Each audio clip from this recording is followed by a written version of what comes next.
क्योंकि उसकी प्रार्थना एक घमंड के साथ परमेश्वर के पास पहुंच रही है। घमंडी प्रार्थना परमेश्वर के सामने कभी भी स्वीकार नहीं की जाएगी। हम घमंड के साथ रहते हैं, लेकिन परमेश्वर कहता मैं सृष्टि का कर्ता हूं, लेकिन तू मेरे सामने पहले अपने आप को नमन कर। हर चीज का घमंड छोड़ करके मेरे सामने आ, तब मैं तेरी प्रार्थनाओं को क्या करूंगा, सुनूं। वो व्यक्ति, अब हम धर्मी की प्रार्थना नहीं सुना गया, लेकिन अब पापी की प्रार्थना को सुनने लगा परमेश्वर। लेकिन वो कैसे हुआ? बाइबल में लिखा, उस व्यक्ति ने छाती पीट पीट करके कहा,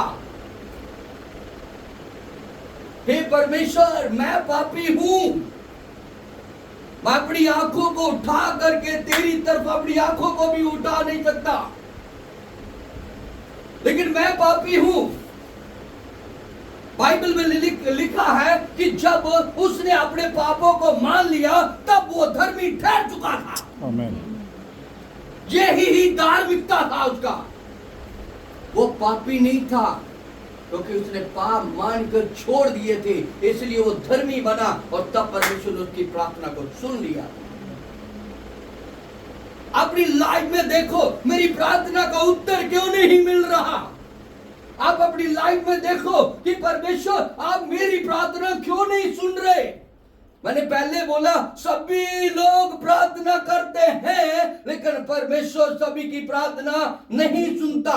उसकी प्रार्थना सुनेगा जो धार्मिकता से जी रहा, जो पवित्रताई से जी रहा है, जिसका जीवन पवित्रताई में है। हम लोग पवित्रताई में कम हैं, इसीलिए हम लोग प्रार्थना में परमेश्वर हमारी प्रार्थना नहीं सुनता। करो कितना प्रार्थना करो, लेकिन परमेश्वर नहीं सुनेगा जब तक आप धर्मी नहीं ठहरोगे। प्रार्थना तब आपकी सुनेगा जब आप अपनी जिंदगियों में से घमंड को निकाल देंगे। घमंडी प्रार्थना परमेश्वर को पसंद नहीं है। हम कभी कभी ऐसी प्रार्थना करते हैं, परमेश्वर मैं तेरे लिए ये करता हूं, मैं तेरे लिए सेवा करता हूं। सेवा जो परमेश्वर ने दिया है ना, इसमें कोई घमंड नहीं है। धन्य हो आप जो प्रभु ने आपको अपनी सेवा दी है। आपको परमेश्वर इस्तेमाल करता है, आप धन्य हैं। लेकिन हमारे अंदर ये घमंड की कोई बात नहीं। Hallelujah, hallelujah, hallelujah. इसीलिए मैं आपको छोटी छोटी बातें और बताऊंगा।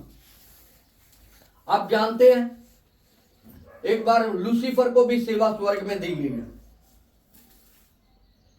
और वो परमेश्वर की आराधना करता है। इस चीज का कोई घमंड नहीं कि मैं बहुत अच्छा वचन सिखा सकता हूं, उसमें भी नम्र हो जाओ अगर अच्छा गिफ्ट है आपके पास। हमारे द्वारा परमेश्वर वचनों की सेवा भी लेता है, टीचिंग की सेवा भी लेता है। हम लोगों के बीच में टीचिंग भी देते हैं और क्या करते हैं, और वचन भी सिखाते हैं, प्रीच भी करते हैं, हीलिंग भी हमारे द्वारा परमेश्वर करता है। लेकिन तब भी हम परमेश्वर के सामने नम्र हैं। अपनी घमंड की आत्मा को निकाल करके बाहर फेंक दो, तभी परमेश्वर आपको इस्तेमाल करना शुरू कर देगा। तभी परमेश्वर आपको इस्तेमाल नहीं कर रहा, क्योंकि हम लोग सभी लोग, मैं आपको एक बात बताना चाहता हूं, परमेश्वर के सामने आप जाएं, कभी परमेश्वर के सामने जाए, मैं कुछ बातें आपको बताऊंगा। परमेश्वर हमें इस्तेमाल करना चाहता है। परमेश्वर जब भी कहां भी हम लोग जाए, हमारा टीम जाए, हम लोग जब प्रेयर करके निकलते ना उधर से, हम एक ही प्रार्थना के उत्तर मांगते हैं। परमेश्वर को यही बात बोलते हैं, प्रभु हमारी इच्छा नहीं, हमारे जीवन में तेरी इच्छा पूरी होनी चाहिए।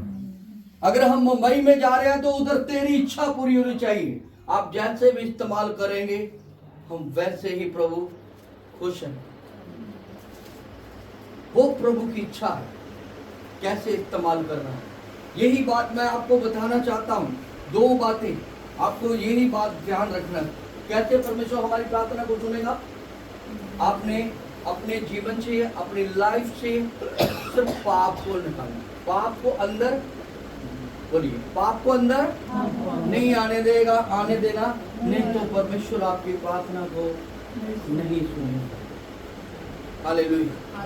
एक बार बाइबल में लिखा दाऊद भी क्या कर रहा था, दाऊद से एक बार पाप हो गया।